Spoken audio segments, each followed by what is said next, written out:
الصلاة والسلام عليك يا رسول الله. الصلاة والسلام عليك يا حبيب الله. بسم الله الرحمن الرحيم.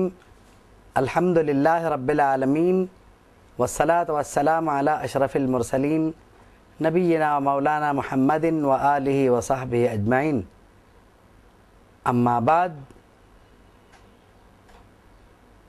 صحیح مسلم کی روایت میں ہے، حضرت ابن عباس رضی اللہ تعالیٰ عنہما اس کے راوی ہیں کہ جناب رسالت مآب صلی اللہ تعالیٰ علیہ وسلم ایک بار قبرستان تشریف لے گئے. وہاں آپ نے دو قبریں دیکھیں تو ان دونوں قبور میں عذاب ہو رہا تھا. آپ نے فرمایا کہ انہیں عذاب ہو رہا ہے، اور فرمایا کہ کسی بڑے گناہ کی وجہ سے نہیں ہو رہا. اس میں سے ایک تو یہ تھا کہ ایک شخص چغل خور تھا، چغلی کرنے سے نہیں بچتا تھا، اور ایک شخص وہ تھا جو پیشاب کے چھینٹوں سے نہیں بچتا تھا. پھر حضور نے دو گیلی ٹہنیاں منگوائیں، تر ٹہنیاں، اور دونوں قبروں پہ انہیں گاڑ دیا، اور یہ فرمایا کہ اس سے ان کے عذاب میں تخفیف، یعنی ایسا ہو سکتا ہے کہ اس سے ان کے عذاب میں تخفیف ہو جائے، یا یوں کہہ لیں کہ ٹہنیاں لگائیں اور اس غرض سے لگوائیں کہ اس سے ان کے عذاب میں تخفیف ہو جائے گی. یہ جو حدیث شریف ہے یہ بڑے، جیسے کہنا چاہیے کہ بڑے معنی رکھتی ہے، اور اس میں بہت سارے مسائل ہیں. مثلاً یہ ایک تو یہ کہ پیشاب کے چھینٹوں سے بچنا بہرحال واجب ہے. دوسرا یہ کہ جو لوگ یہ کہتے ہیں قبر میں کچھ نہیں ہوگا، وہ سمجھ لیں کہ عذاب قبر حق ہے. تیسرا یہ کہ چغلی کھانا حرام ہے. چوتھا یہ کہ حضور کی شفاعت مفید ہے. پانچواں یہ کہ نبی کریم صلی اللہ تعالیٰ علیہ وسلم کو علم غیب ہے. اب یہ تمام نکات جو ہمارے ذہن میں آئے، جس کو عرض کر دیا گیا، ان کی کچھ تفصیل بیان کی جاتی ہے. بات یہ ہے کہ حضور قبرستان تشریف لے گئے. قبرستان جانے کے بعد آپ نے دو قبروں کو ملاحظہ فرمایا. سب سے پہلی بات تو یہ محسوس ہوتی ہے، بلکہ یہ بات یقینی ہے کہ وہ دونوں جو ہیں جنہیں عذاب ہو رہا تھا وہ دونوں مومن تھے. تو سب سے پہلی بات جو فوری طور پہ ذہن میں آتی ہے وہ یہ ہے کہ نبی کریم صلی اللہ تعالیٰ علیہ وسلم کی شفاعت مومن کے لیے ہوگی. حضور مومن ہی کی شفاعت فرمائیں گے بھی. اور آپ نے، کیونکہ آپ نے فرما دیا کہ یہ کوئی بڑے گناہ کی وجہ سے نہیں ہو رہا ہے، جس کا مطلب یہی ہے کہ یہ مشرک نہیں تھے بلکہ یہ مومن ہیں، کیونکہ شرک وہ بڑا گناہ ہے. تو آپ نے فرمایا کہ کوئی بڑا گناہ نہیں ہے جس کی وجہ سے عذاب ہو رہا ہے.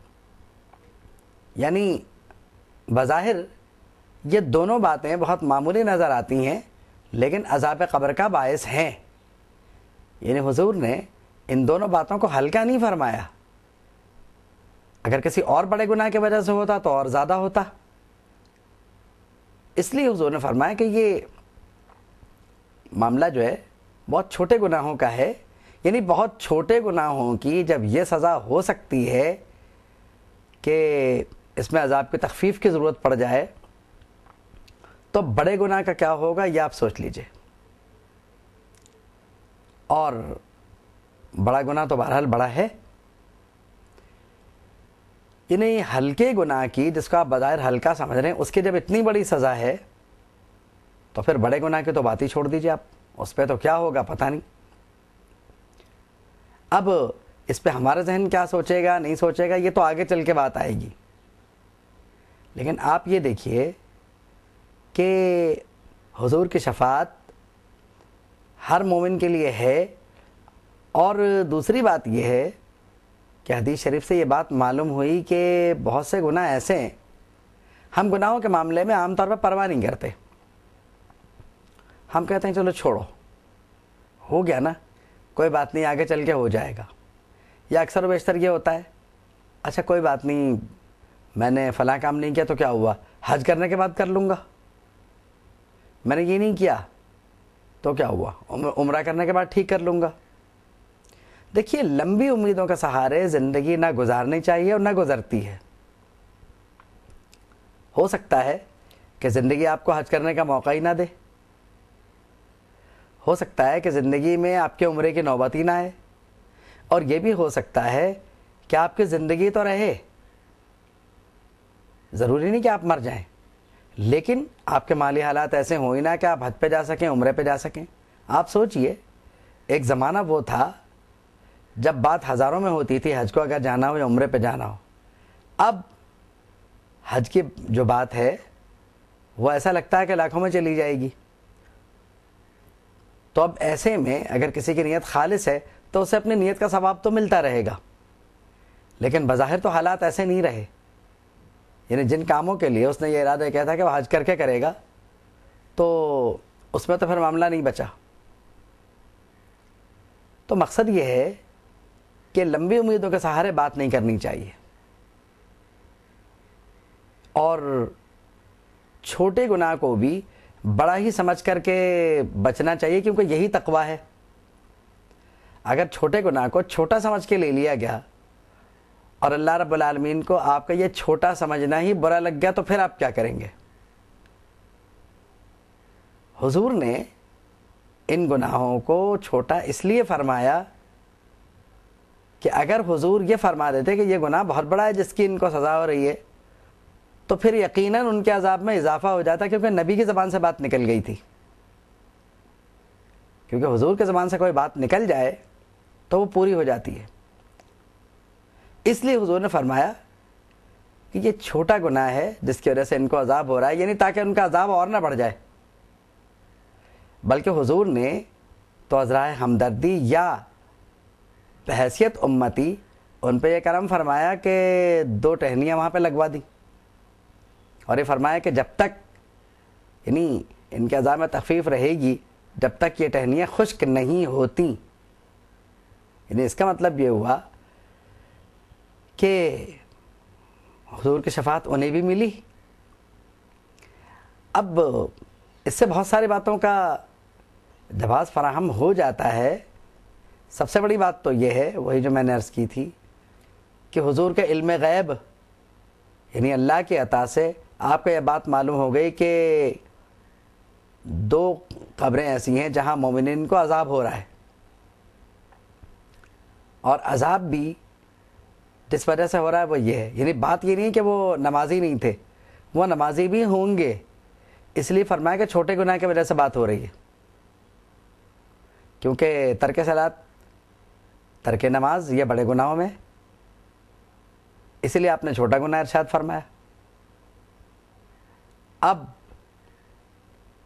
اصل میں یہ جو گناہ ہیں ان کے جو نقصانات ہیں ظاہری بات ہے کہ وہ بڑے ہیں. چغلی کا نقصان بہت ہی بڑا ہے. پیشاب سے نہ بچنا، کم سے کم انسان گندا تو رہتا ہی ہے، پھر اس میں جا کے نماز پڑھے گا وہ.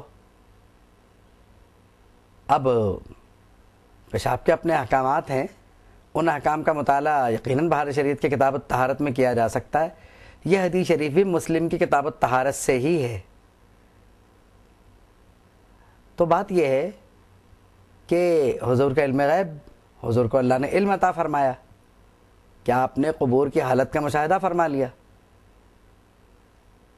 اور اب بھی ہماری دنیا میں بھی یہ ہوتا ہے کہ بعض اولیاء کرام کو کشف قبور ہے، وہ کشف قبور کرتے ہیں، انہیں اندازہ ہو جاتا ہے بہت سی چیزوں کا.